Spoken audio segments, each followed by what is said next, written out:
Question number 8 है आपका। इसमें function f x 1/1 plus e की पावर 1/x² और x does not equal to 0 और 0 है x बराबर 0 पर। हमें इसमें इसकी डिफरेंशिएबिलिटी चेक करनी है। अब डिफरेंशिएबिलिटी चेक करने के लिए क्या रूल आपका, आपको f डैश a प्लस 0 ये लिखना है। f डैश a प्लस 0 का मतलब है दाएं half plus right hand derivative, और जिसका फार्मूला है f of a plus h minus f a upon में h, क्योंकि यहाँ a की वैल्यू x जिसके बराबर होगा, x जिस किसी के इक्वल है वो a होता है। तो इसके अकॉर्डिंग हमें f0 चाहिए। f0 की वैल्यू 0 है। फिर आपको f0 प्लस h चाहिए जो बनेगा 1/1 प्लस ई की पावर 1/h², क्योंकि x को आपने बदला 0 प्लस h से, क्योंकि स्क्वायर है तो स्क्वायर से ये h² बन जाएगा।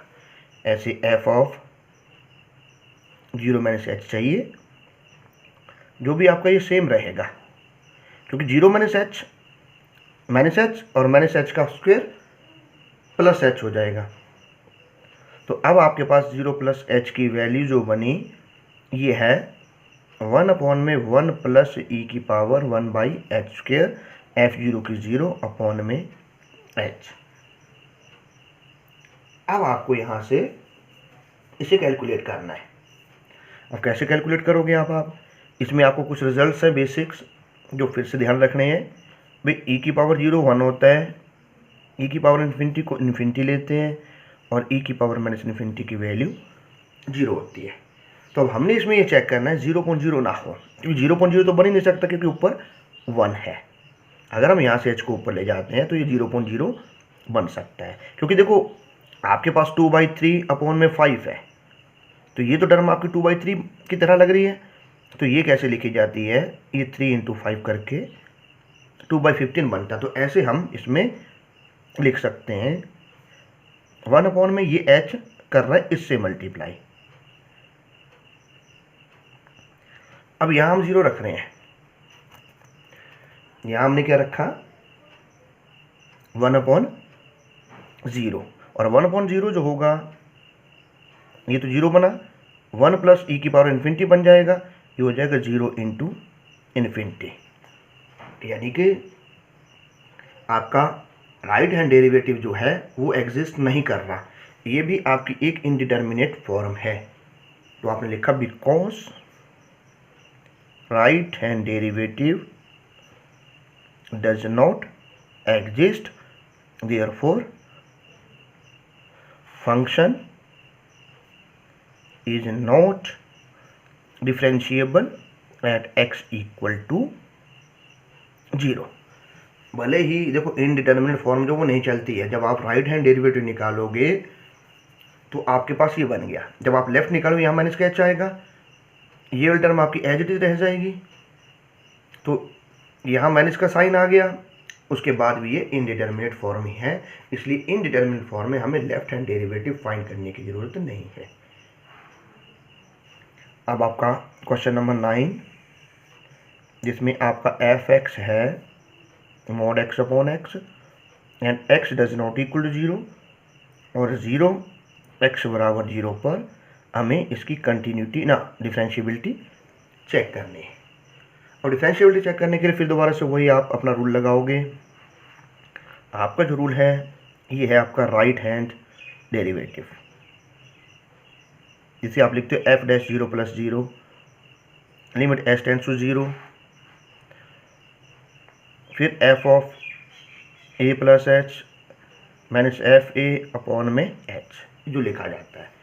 तो इसके अकॉर्डिंग f0 आपके पास 0 है, 0 प्लस h यहाँ रखोगे क्योंकि a की फंक्शन है जिसमें आपने x को 0 प्लस h से बदल दिया।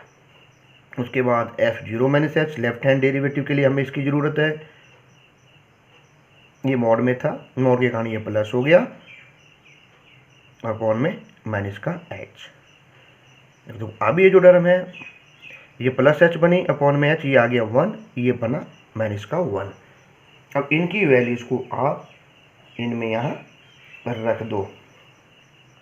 0 प्लस एच की वैल्यू 1, एफ ऑफ 0 की वैल्यू 0 अपॉन में एच, ये बन गया 1 अपॉन 0 मीन्स इन्फिनिटी। ये बनी इक्वेशन नंबर 1।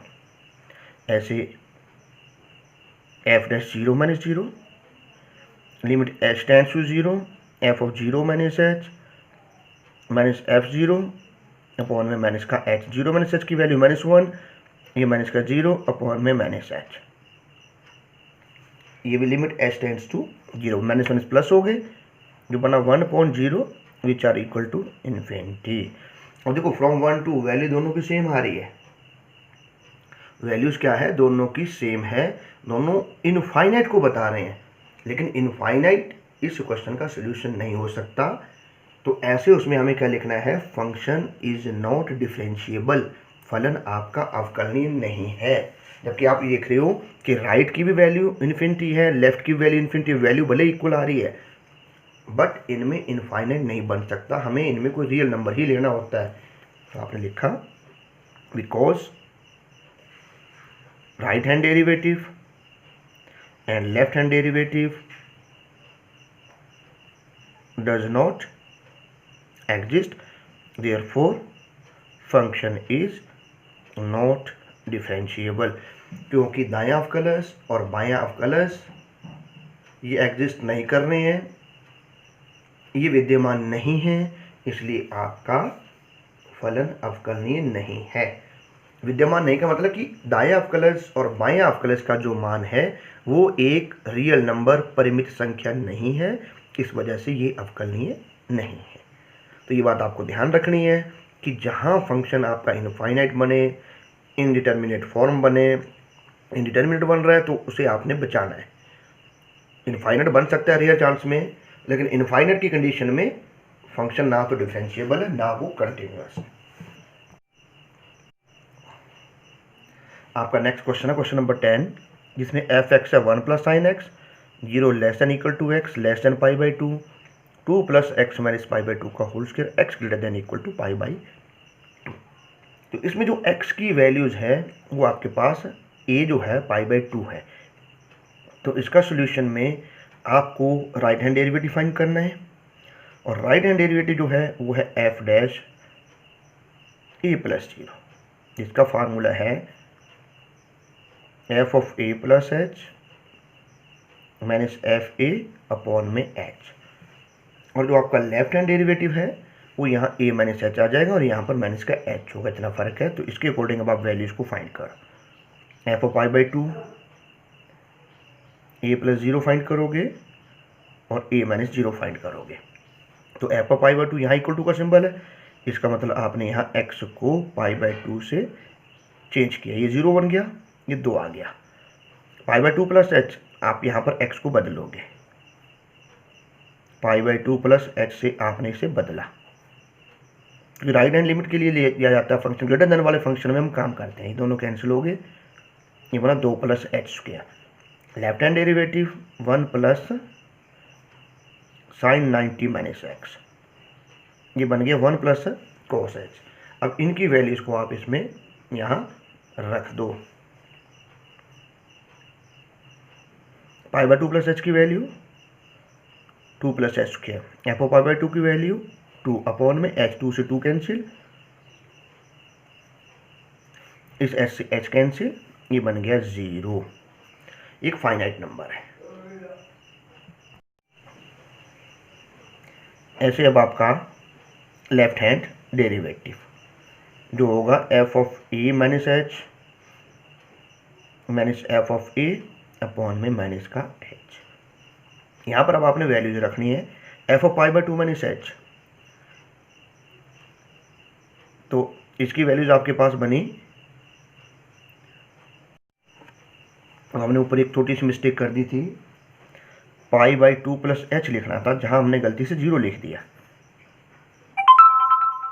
ये हमने ठीक कर दिया। अब तो पाई बाई 2 माइनस एच की वैल्यू 1 प्लस कॉस एच, और एफ ऑफ पाई बाई 2 की वैल्यू थी 2 अपॉन में माइनस एच, यानी कि बन गया limit h tends to 0 -1 plus cos h upon में माइनस का एच। अब आप इसे कैलकुलेट करोगे। भाई कैलकुलेट कैसे करना है, यहाँ अब आप 1 रखते हो, सॉरी 0, तो कॉस 0 1 होगा, 1 - 1 0, यानी कि 0.0 फॉर्म आपकी ये बन गई। तो यहाँ अब आप DLH रूल लगा सकते हो। DLH में इसका डेरिवेटिव 0, कॉस का हो गया माइनस का साइन, और इस h का हो गया 1। लिमिट लगाओ, साइन 0 0, ये बनेगी इक्वेशन नंबर 2। तो from 1 to we get f dash a plus 0 बराबर f dash a minus 0। therefore फलन x बराबर π/2 पर अवकलनीय है। ऐसे क्वेश्चन नंबर 11 है जिसमें आपका फंक्शन है f(x) x² + 3x + m x less than equal to 1 nx + 2 x greater than equal to 1। find m and n if function is differentiable at every point। अगर क्या हुआ कि फंक्शन उसने आपको दे रखा है x² + 3x + m nx + 2, और इसमें m और n हमें निकालने हैं, और वो ये कह रहा है कि फंक्शन हर एक बिंदु पर अवकलनीय है, हर एक बिंदु पर अवकलनीय है।